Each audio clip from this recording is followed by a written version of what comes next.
Hello everyone, my name is Ganesh Pereskar. I am a lecturer in Civil Engineering Department of Brahmadev Dadamane Polytechnic, Solapur. So today we are going to discuss about building construction. In that the first topic is about the overview of building components. So today we will say about the frame structure. So you can observe a table over here. What one can see is one horizontal surface is resting on steel rod. The steel rod is connected with the vertical elements and the base of the element is enlarged and the complete structure is resting on the floor. So same model is used in frame structure of RCC. Okay. The horizontal surface which act as a roof is known as slab. Okay, there are two types of slab, one-way slab and two-way slab.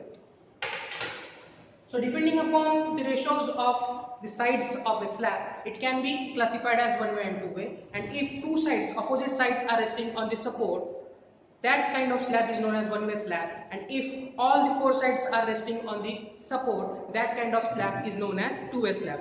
If we support the two opposite sides, it bends in single direction. That's why it is one way. And if all sides are supported, it can rest, it can deflect in two ways.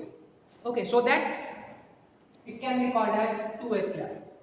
So slab is resting on beam. So beam is connected with the column and column is connected with the foundation and the complete structure is going to rest on hard soil strata.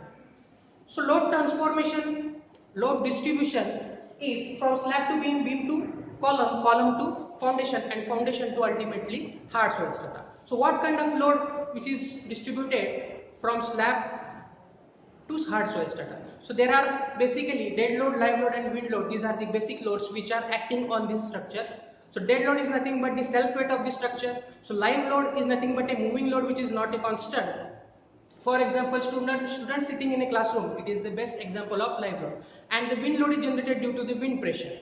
So these are the basic forces, loads which are acting on the frame structure. So due to the action of these loads, certain actions are applied on the members.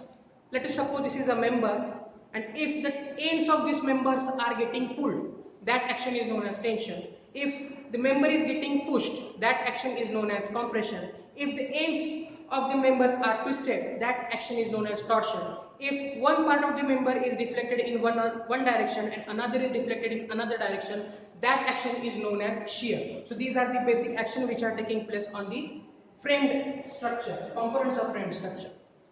So again, so what is a column? It is nothing but axial force. Means the force is acting along the axis. So depending upon the length L effective, so column is classified as long column and short column. Okay, the same member can be called as a column or beam depending upon the load position. If we keep this member in this manner and the load is applied in the direction which is perpendicular to the axis, that in that case it will act as a beam. If the load is applied along the axis, okay, and the deflection will be the same to the direction perpendicular to the axis, in that case it is called as a column.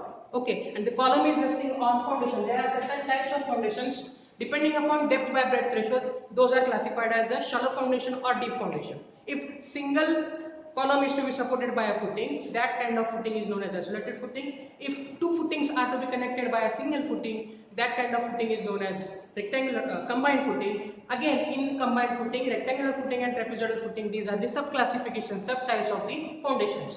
If the loading on the two columns of the footings are same, that kind of footing, then we can recommend rectangular footing. If one column is having heavier, we can go for trapezoidal footing. These are the combined